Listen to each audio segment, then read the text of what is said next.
Bismillah, alhamdulillah, wassalatu wassalamu ala rasulillah wa ala alihi wa sahbihi wa man tabi'ahu wa man wala. Qala rabbi syrah li sadri wa yassir li amri wa hlul 'uqdatam min lisani yafqahu qawli, amma ba'd. Assalamualaikum warahmatullahi wabarakatuh. Alhamdulillah, pertama sekali kita ucapkan setinggi-tinggi kesyukuran kita kepada Allah Subhanahu wa taala kerana dengan limpah kurnianya kita dapat bersama-sama pada malam hari ini pada forum Ramadan yang pertama pada tahun ini 2026 bersamaan dengan 1447 Hijriah. Dan insya-Allah pada malam ini tajuk yang diberikan adalah zakat dan bantuan sosial mengapakah masih disalah ertikan. Okay, panelisnya yang pertama adalah Ustaz Dr. Saifuddin Amin yang berada di sebelah kiri saya, dan tidak perlu diperkenalkan lagi kerana masya-Allah tabarakallah telah diketahui oleh orang ramai semualah yang ada di sini dan juga di rumah insya-Allah.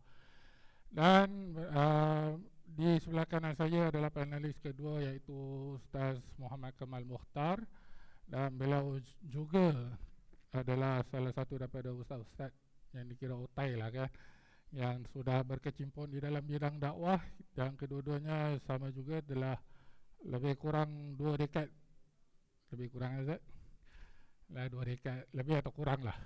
Dan masya-Allah banyak sekali ilmu-ilmu yang telah mereka sampaikan di pengajian-pengajian, di masjid-masjid, di ustaz di pengajian Muhammadiyah, dan juga kepada orang umum lah.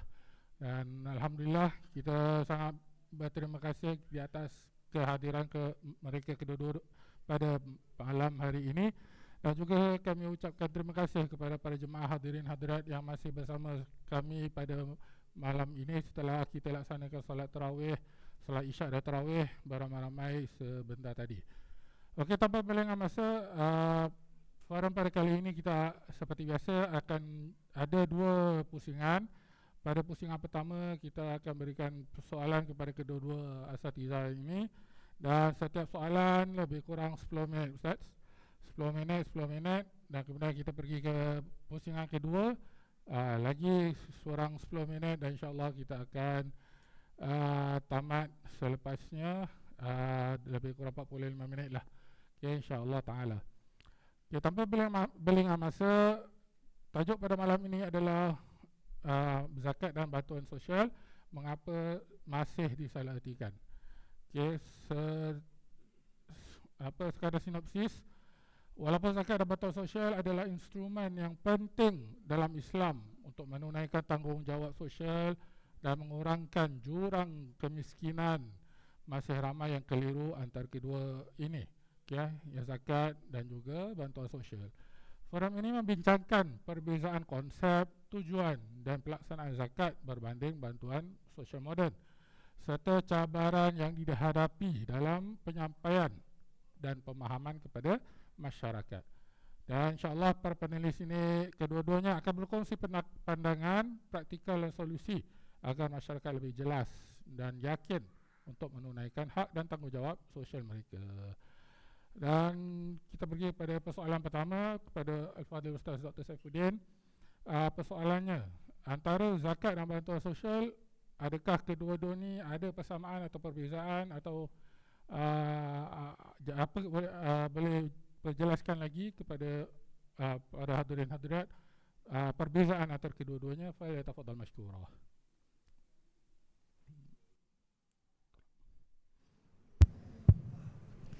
Bismillahirrahmanirrahim. Assalamualaikum warahmatullahi wabarakatuh. Innal hamdalillahi nahmaduhu wa nasta'inuhu wa nastaghfiruhu wa natubu ilayh. Wa na'udzu billahi min shururi anfusina wa min sayyiati a'malina. May yahdihillahu fala mudhillalah wa may yudlil fala hadiyalah. Asyhadu an la ilaha illallah wahdahu la syarikalah wa asyhadu anna Muhammadan 'abduhu wa rasuluh. Allahumma salli wa sallim ala nabiyyina Muhammadin wa ala alihi wa ashabihi wa man istanna bisunnatihi ila yaumiddin, amma ba'd. Yang kami muliakan panelis pertama Ustaz Muhammad Kamal Mukhtar, hafizahullah taala, para kemudian kepada Ustadz Taufik Hasan sebagai moderator pada hari ini, dan juga kepada jemaah yang semoga dimuliakan oleh Allah Subhanahu wa taala.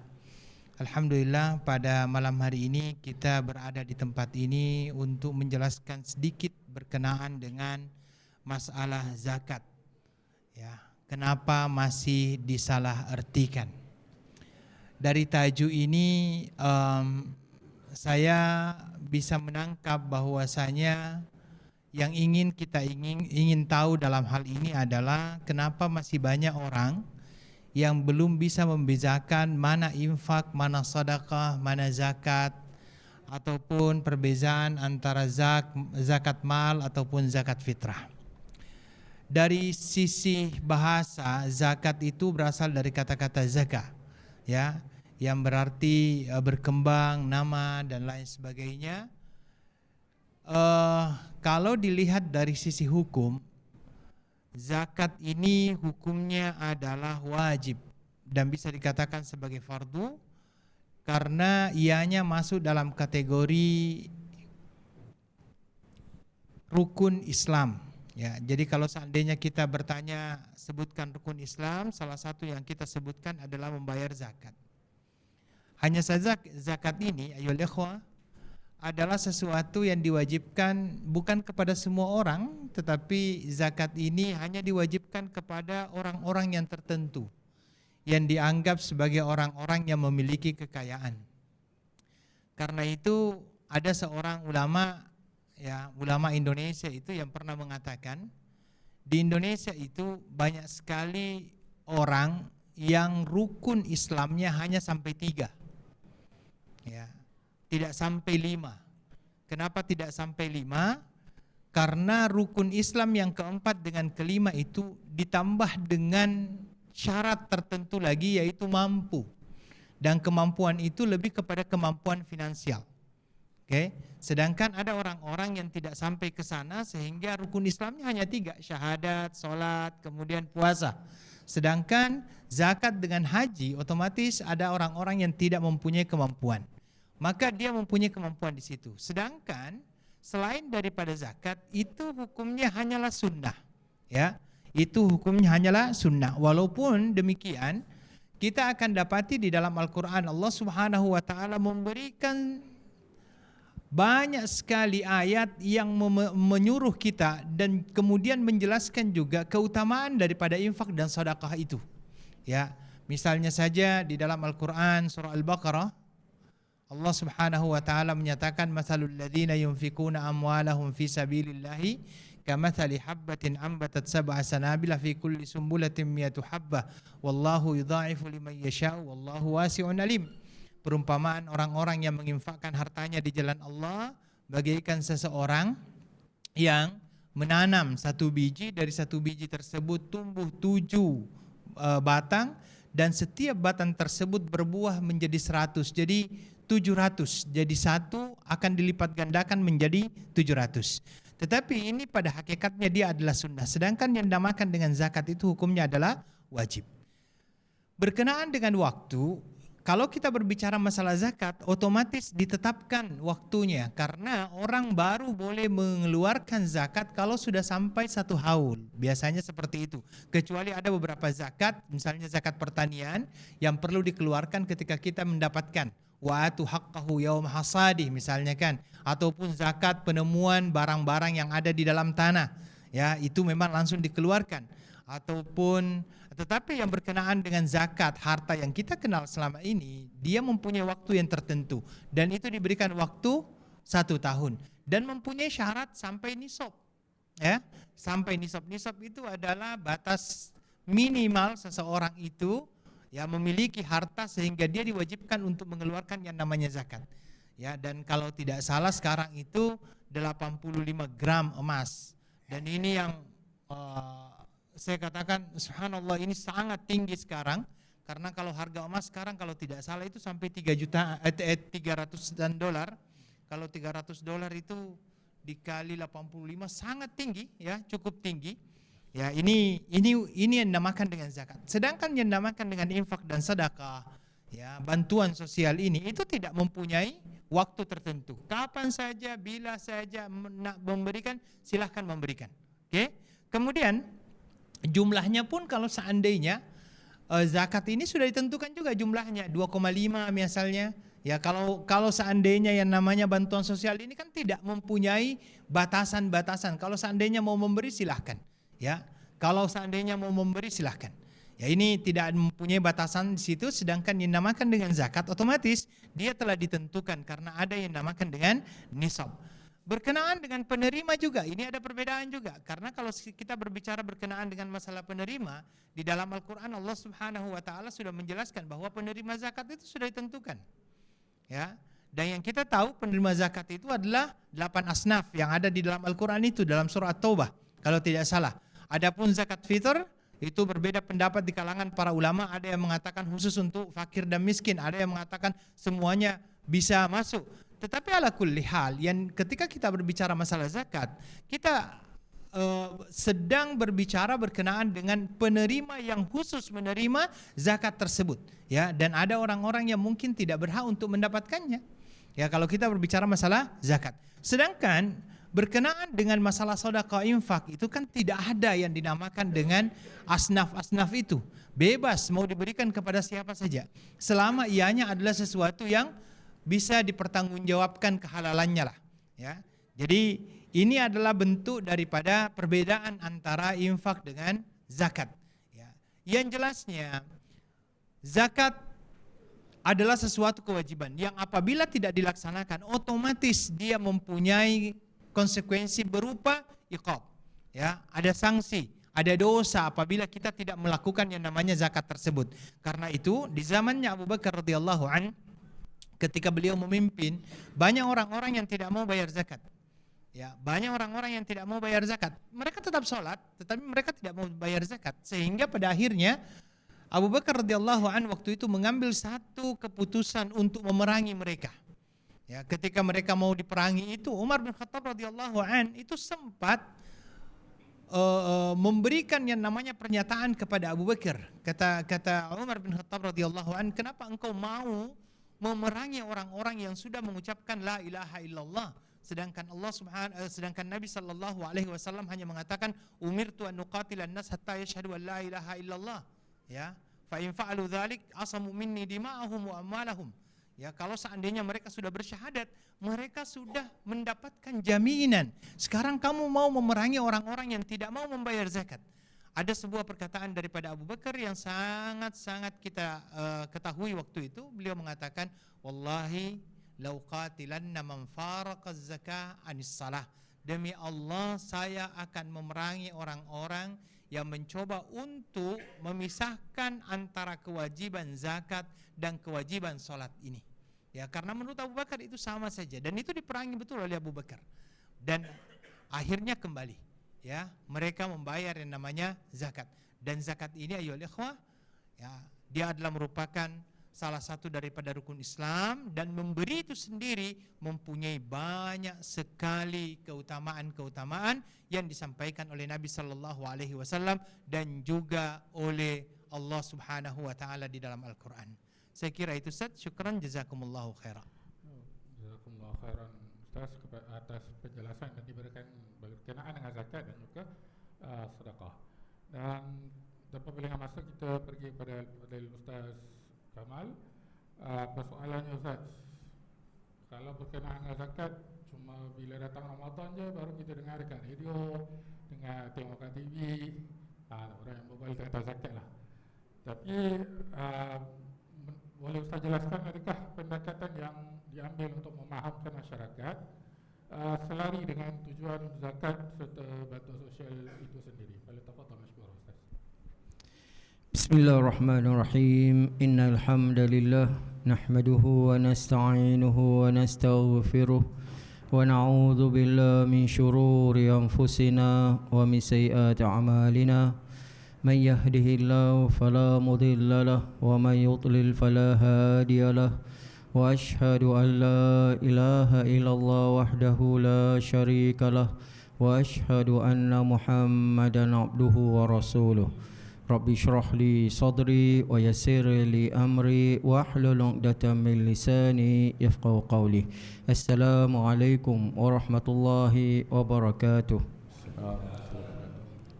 Pertama sekali saya ingin ucapkan setinggi-tinggi penghargaan, terima kasih kepada Persatuan Muhammadiyah yang telah menjemput saya untuk berkongsi dalam forum ini, dan kemudian yang saya hormati Dr. Saifuddin yang saya kenal lama, mudah-mudahan Allah SWT pelihara beliau dan keluarga, begitu juga dengan Ustaz Taufiq yang saya hormati, dan tuan-tuan dan puan-puan yang dirahmati Allah sekalian.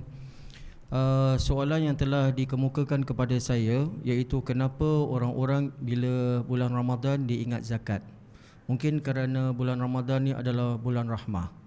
Bila perut dah lapar, dia teringat kepada orang lain. Saya rasa itulah punca sebabnya bulan Ramadan. Ataupun kerana bulan Ramadan adalah masa di mana orang-orang ingin melakukan zakat. Kerana program-program zakat banyak dilakukan di radio, begitu juga dengan media massa dan sebagainya. Jadi dalam bulan Ramadan ni adalah bulan yang mana kita diingatkan dengan banyak tentang pembayaran zakat. Dan juga kita lihat banyak kempen-kempen untuk memungut zakat, infak, bantuan kepada fakir miskin dan sebagainya. Tapi kalau kita lihat dalam segi Islam tentang kesedaran kepada zakat, sepatutnya dilakukan daripada prinsip akidah. Kerana Nabi SAW ini adalah asas daripada pengajaran daripada Nabi SAW kepada Mu'adz. Bila Mu'adz diantar ke Yaman, maka Nabi SAW ingatkan, wahai Mu'adz, ya Mu'adz, innaka ta'ti qauman min ahlil kitab. Wahai Mu'adz, engkau akan menghampiri, mendatangi orang daripada kaum ahlul kitab.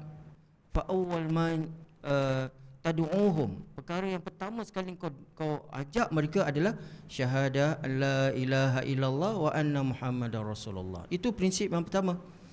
Iaitu zakat ni, kalau kita lihat, zakat adalah rukun yang ketiga. Rukun yang ketiga, rukun yang pertama yang kita kena jaga dulu, iaitu tentang akidah.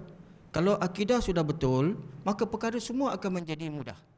Okay, dan kemudian Nabi SAW sebut, fa in ata'u lidzalik fa in ata'u laka lidzalik, kalau mereka telah taat kepada engkau perkara tersebut, rukun yang pertama, maka ajak mereka kepada solat 5 waktu pada 1 hari dan 1 malam. Jadi kalau kita lihat bahawa ahlul kitab ni adalah orang yang terpelajar, orang yang mempunyai maklumat, orang yang mempunyai ilmu. Begitu juga dengan orang Islam. Okay? Jadi kita perlukan berikan kesedaran kepada mereka. Begitu yang Nabi SAW ajarkan kepada mereka, pertama sekali adalah keimanan. Dan apabila keimanan itu telah terbentuk, maka kita mengajarkan kepada solat. Jaga solat. Kerana solat ni adalah satu rukun yang sangat penting. Kalau sesiapa yang dapat menjaga solat, maka beres. Saya rasa tak ada perkara yang mereka akan tinggalkan. Kerana Allah SWT dah menjanjikan, inna salata tanha 'anil fahsya'i wal munkar. Sesungguhnya solat tu akan mencegah daripada fahsyak, keburukan dan kemungkaran. Kalaulah kita menjaga kita punya solat, perkara-perkara yang keburukan semua kita akan benci. Kita akan tinggalkan perkara-perkara lain. Dan kita lihat, iaitu kalau keluarga kita, diri kita sendiri, kalau kita dah mula menjaga solat, maka perkara-perkara yang buruk semua kita benci untuk melakukannya. Dan ahli keluarga kita kalau dah dapat jaga solat, maka mereka akan lakukan perintah Allah SWT. Dan kemudian barulah Nabi SAW sebut, fa in ata'u laka lidzalik fa akhudh min aghniyaihim fa tu'tul fuqara'ahum, ataupun fa tu'tu ila fuqara'ihim. Ambillah daripada orang-orang kaya mereka dan berikan kepada orang-orang miskin mereka. Dan kalaulah kita lihat, ini rukun yang ketiga, iaitu kita nak kena pastikan siapakah kaya dan miskin. Okay, siapa yang kaya dan miskin? Kerana kita cuma tahu bahawa orang yang kaya, orang yang berada adalah mereka-mereka yang memenuhi syarat-syarat, kita kata nisab haul. Nisab haul, dan ulama pula ada yang mengatakan ada rukun yang ketiga, iaitu milkutam. Harta tu mesti dalam tangan kita. Harta tu dalam tangan kita yang sempurna, barulah kita perlu membayar zakat kepada harta tersebut. Jadi kalaulah mereka ni yang kaya kita dah tahu. Tetapi yang miskin ni siapa? Yang miskin ni apa kumpulan mereka? Apa ta'arif, definisi yang telah ditetapkan? Kalau dekat Singapura ni, kita nak kena faham bahawa yang miskin ni adalah mereka-mereka yang tidak berkemampuan. Siapa dia? Maka kita tengok mereka-mereka yang berhak untuk menerima zakat. Kalau dekat di MUIS, dia berdasarkan kepada PCI. PCI iaitu per capita income. Per capita income iaitu kalaulah satu keluarga tu yang bekerja hanya suami saja, isteri dan anak-anak tidak bekerja, dan kalau dia mempunyai anak 4 orang, suami isteri, maka dia punya per capita income sekurang-kurangnya mesti mendapat setiap orang dapat $500 sebulan. Maksudnya apa? Dia mesti mempunyai gaji sebanyak 3,000 sebulan dan ke bawah. 3,000 sebulan ke bawah itu dianggap sebagai miskin. Okay. Tetapi kalau kita lihat purata kepada iaitu berdasarkan kepada pemerintah, dia punya PCI adalah lebih tinggi lagi, bukan 500, 800. Okay. Jadi maksudnya kalaulah kita punya gaji 3,000 sebulan, ada anak 4 orang, suami isteri, berdasarkan kepada kriteria kerajaan, kita ni miskin. Okay. Kita ni miskin. Okay. Jadi kalau kita lihat bahawa kriteria ataupun dia punya perbezaan orang yang miskin dengan orang yang berada adalah berdasarkan kepada PCI. Okay. Jadi kalau kita ni lihat, kadang-kadang di antara masyarakat pun mereka tidak mengetahui mereka ni termasuk dalam kumpulan yang berhak kepada zakat ataupun tidak. Okay. Dan biasanya kalau kumpulan-kumpulan ni dalam masyarakat kita ni ramai. Okay. Kerana apa? Kebanyakan daripada purata pendapatan dalam masyarakat kita adalah lebih kurang 3,007 dan kurang daripada 4,000. Okey. Jadi dan biasanya kalaulah mereka ni yang hidup, okey, hidup yang memerlukan dan tak mencukupi. Mereka ni hidup, kita kata kais pagi makan pagi. Ada di antara masyarakat kita ni kais pagi makan besok pagi. Okey. Sebab itu mereka ni biar kais pagi makan besok pagi, mereka tak fikirkan tentang zakat. Kerana mereka fikirkan tentang survival. Okey. Dan tentang pembayaran zakat ni bukan urusan mereka. Jadi kalaulah kita ni nak buatkan sebagai kempen pun, bagi mereka-mereka yang tidak mempunyai kemampuan ni, mereka tidak akan memberikan perhatian. Tetapi biasanya kalau orang yang beriman, orang yang melakukan solat dan mereka mempunyai harta, mereka akan mencari-cari. Mereka akan cuba melakukan tanggungjawab mereka. Tak perlu kepada kempen. Kempen ada tak ada, mereka akan macam melakukan solat. Mereka tahu itu adalah kewajipan di sisi Allah SWT dan mereka mempunyai harta.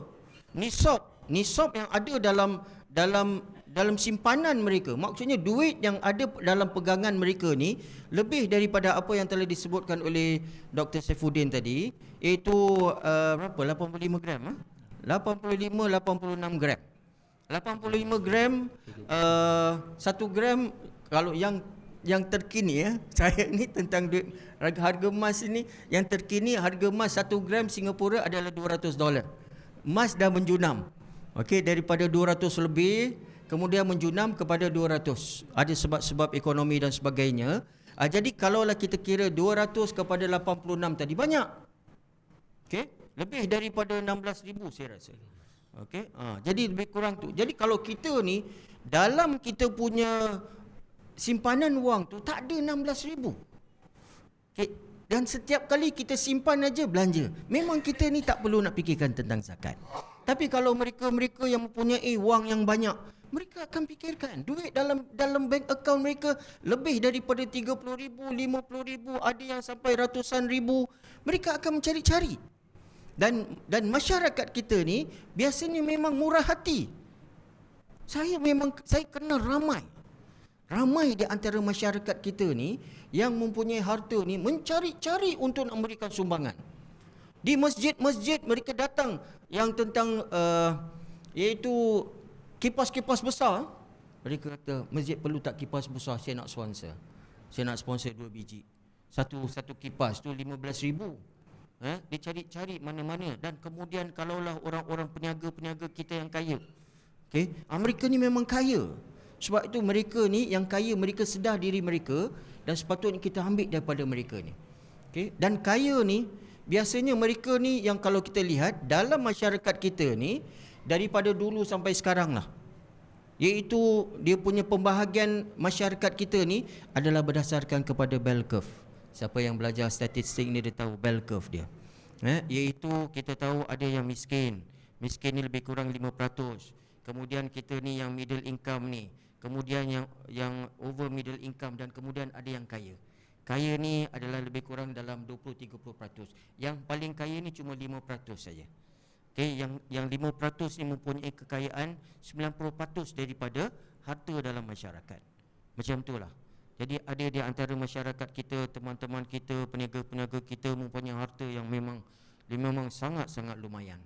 Jadi pendadahan tentang zakat ni adalah pertama sekali kita mesti ikut cara yang telah diajarkan oleh Nabi sallallahu iaitu tentang kuatkan tentang iman dulu.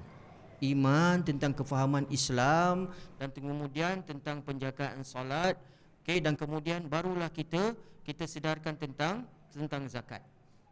Dan tetapi kalau kita lihat ramai yang hari ini kalau dalam bulan Ramadan, kerana memang bulan rahmah, kita pun memang hati kita lembut sikitlah. Dalam bulan ni pun tak ada setan. Jadi dia pun murah hati sikit.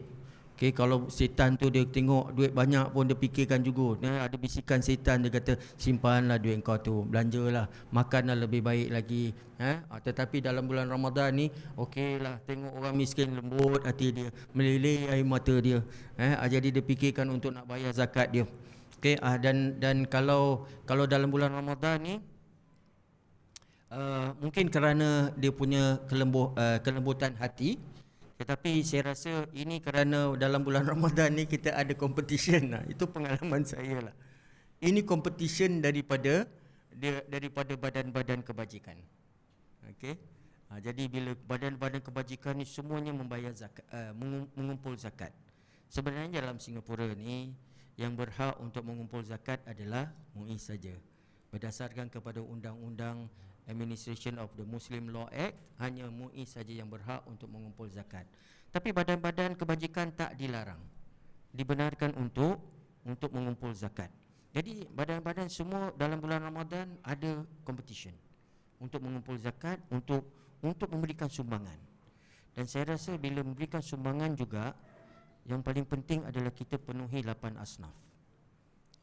Dan apabila kita kumpul zakat, kebanyakan daripada zakat habis masa lagi 2 minit. Kebanyakan daripada penggunaan zakat adalah untuk pembayaran gaji untuk persatuan-persatuan. Ini saya lihat satu kegencutan lah.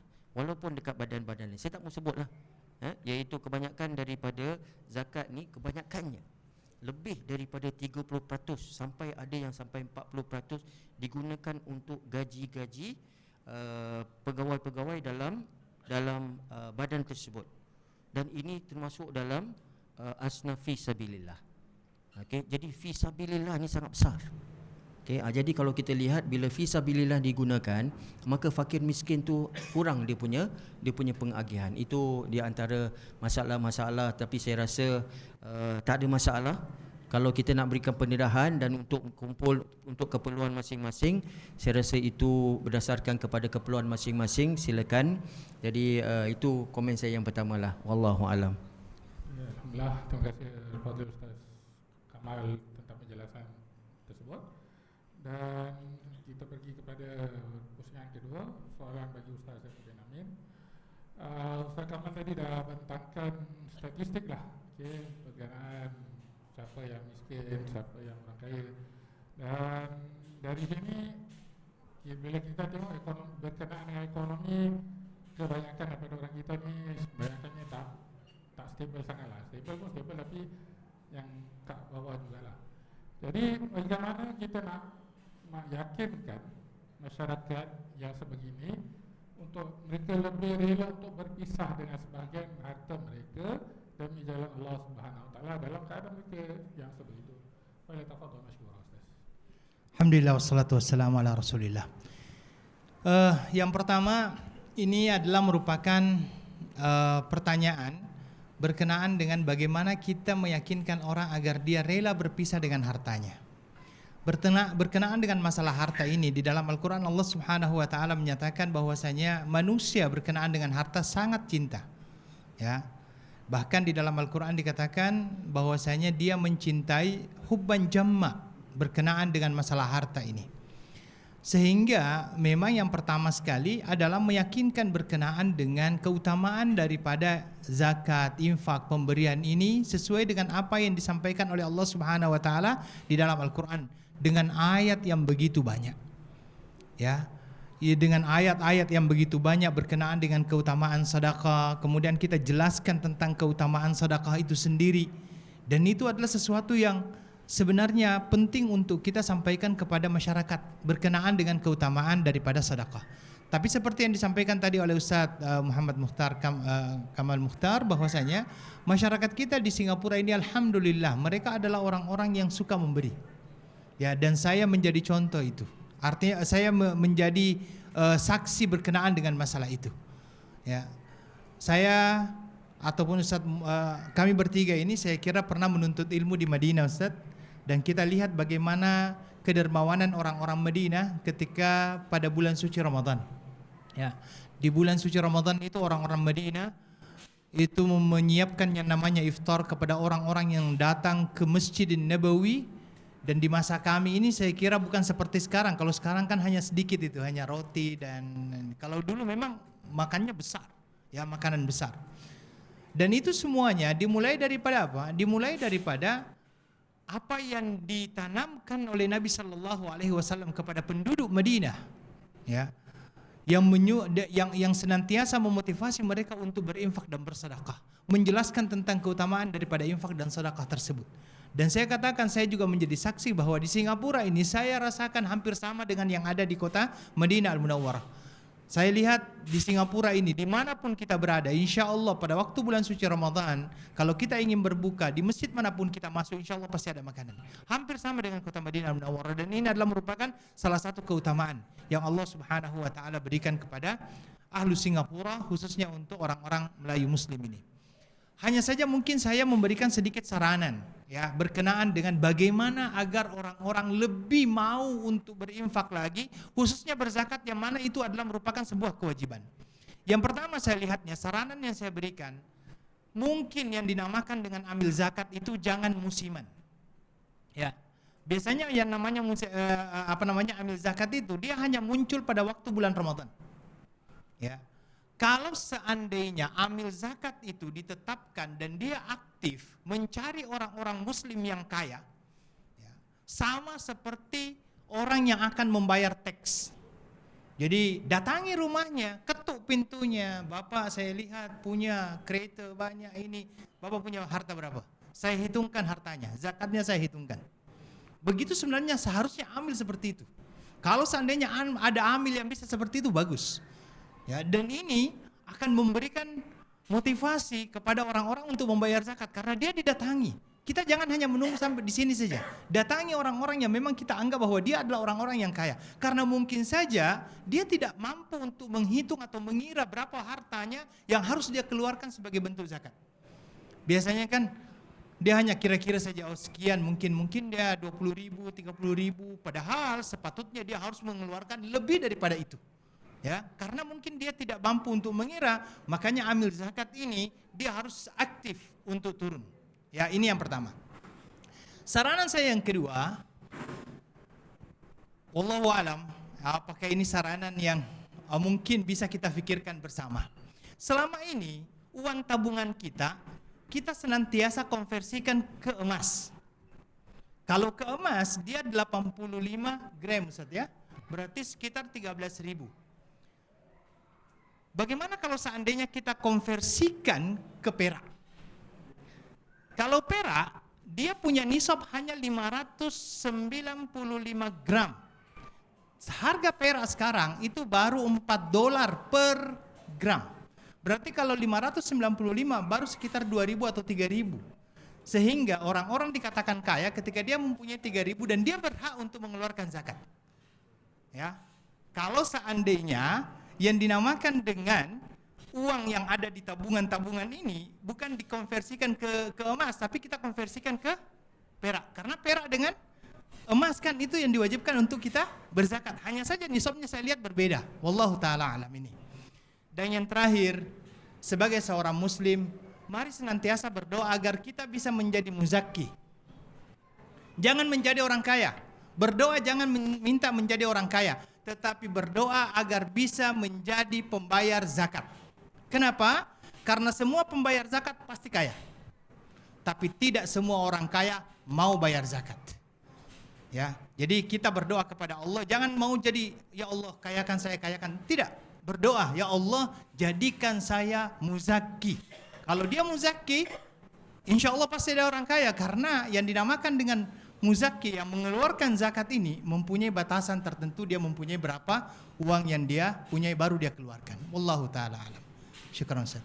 Jazakumullah khairan Ustaz atas penjelasan tersebut. Dan kita pergi pada Ustaz Kamal sebagai musalaf penutup. Cabaran-cabaran yang kita hadapi untuk bukan memberi zakat tapi mendapatkan uang zakat tersebut kepada masyarakat. Apakah puncanya? Kalau Ustaz boleh beri penjelasan, boleh tafadhal masyhur Ustaz. Bismillahirrahmanirrahim. Cabaran-cabaran apabila untuk nak mengumpul zakat. Pertama sekali apabila satu perkara yang saya lihat adalah charity fatigue. Dia merasa masyarakat kita ni, kita duduk dekat Singapura ni, is the most expensive city in the world. Singapura adalah bandar yang termahal di Singapura dan kadar kehidupan kita ni memang mencabar. Dan kemudian apabila kita berada di Singapura, banyak badan-badan yang ingin mengumpul zakat. Bukan saja mengumpul zakat, madrasah-madrasah kita memerlukan pungutan wang, masjid-masjid kita, projek-projek. Jadi masyarakat apabila lihat benda seperti ini, merasa lelah. Merasa lelah dan mereka rasa penat untuk nak memberi bantuan-bantuan. Bukan itu saja, kemudian kita lihat ada masyarakat-masyarakat kita yang mengalami masalah yang tak sepatutnya berlaku. Kita lihat ada di antara masyarakat-masyarakat kita yang berlaku musibah di luar negeri. Ini antara perkara-perkara yang perlu dibincangkan tentang travel insurance, yang pergi bermusafir tak ada insurance, kemudian sakit, maka mereka perlukan bantuan daripada masyarakat kita di Singapura. Kita kena keluarkan ratusan ribu untuk bantuan mereka. Ini perkara-perkara yang berlaku yang memberikan mendatangkan kelelahan kepada masyarakat. Jadi sebab itu kalau kita lihat, sebelum perkara ini berlaku dalam jangka masa yang panjang, kita punya ketua-ketua masyarakat, terutama sekali MUI, sedang memikirkan bagaimana kita dapat kumpulkan wang-wang kita ni berdasarkan kepada wakaf. Wakaf masyarakat Singapura yang telah dilakukan untuk mengumpulkan dan kemudian dilaburkan supaya sekurang-kurangnya madrasah kita, masjid-masjid kita, asatizah kita, keperluan mereka telah cukup. Dan kemudian perkara-perkara lain kita boleh lihat mengikut kepada keperluan masing-masing. Dan kemudian yang kedua, saya rasa untuk pungutan zakat ni perlu dimudahkan seberapa yang dapat. Mudahkan kepada masyarakat. Kalau mereka mempunyai harta, jangan memsusahkan, kerana orang yang mempunyai harta ni, kalau mereka nak senangkan. Kalau boleh, orang yang kalau boleh saya lihatlah, kalau siapa yang drive ni, dia kalau boleh tak mau park dekat kapak. Dia kalau boleh nak park sebelah mimbar. Macam tu dia nak mudahkan kehidupan dia. Kalau boleh kita mudahkan lagi lah. Kalau nak bayar zakat pun tak payah nak jumpa amil lah, transfer aja sudah kepada persatuan, mudah. Jadi mereka senang aja, boleh dalam satu minit aja dah tanggungjawab mereka telah dipenuhi. Dan kemudian memang tentang public awareness, untuk mengajar mereka tentang fadilat-fadilat. Ini kepentingan fadilat, iaitu fadilat zakat. Apabila kamu membayar zakat, membayar sedekah, Allah SWT akan gandakan. Allah SWT akan berikan keberkatan dalam kehidupan kamu. Dan kita, kalaulah kita berikan infak ke, sedekah ke, memang kita rasa kehidupan kita berbeza. Okay, kalaulah kita ni dan pengalaman saya, okay, bila saya buat korban untuk luar negeri, biasanya orang yang sama ataupun menambah, orang lain akan berikan korban juga. Okay, dan kadang-kadang daripada satu ekor kambing pergi kepada satu ekor lembu. Ini keberkatan yang Allah SWT berikan kepada mereka dan mereka rasa. Okay, kerana apa yang mereka berikan, Allah SWT akan gandakan dan memberikan mereka iaitu keberkatan dalam kehidupan, kesihatan kepada mereka. Jadi kita mesti sentiasa memberikan iaitu pengajaran kepada masyarakat tentang kelebihan sedekah dan infak dan zakat. Kerana infak ni ataupun sedekah ataupun zakat, Allah SWT dah sebut dalam Al-Quran. Allah SWT, "Anfiqu mimma razaqnakum min qabli an ya'ti ahadakumul maut fayaqula rabbi laula akhartani ila ajalin qarib fa asaddaqa wa akum minas salihin." Itu kalaulah mereka yang dah mati, mereka beritahu kepada Allah, "Ya Allah, Engkau lambatkanlah kematian aku ni walaupun sebentar." Kenapa? Supaya aku dapat bersedekah dan boleh aku dapat melakukan amalan-amalan yang saleh. Kerana dia dah lihat bahawa kelebihan daripada sedekah, infak, zakat ni adalah sangat-sangat besar, bahawa dia nak balik kepada dunia untuk melakukan perkara ni. Jadi walaupun orang yang mempunyai keberadaan, mempunyai kekayaan ataupun hidup dia sederhana, tapi dia nak berikan. Dia mempunyai keinginan kerana tahu tentang kelebihan untuk berzakat, berinfak dan juga bersedekah. Dan juga jangan lupa juga, jangan pula kita bila kita fikirkan tentang zakat dan sedekah, jangan lupa tentang apa yang kita berikan kepada keluarga kita. Kerana apa yang kita berikan kepada keluarga kita itu juga dikirakan sebagai sedekah. Jadi mudah-mudahan Allah SWT berkati kehidupan kita dan mudah-mudahan Allah SWT kumpulkan kita di kalangan mereka-mereka yang dikasihi dan diridai. Amin ya rabbal alamin. Sekian, terima kasih.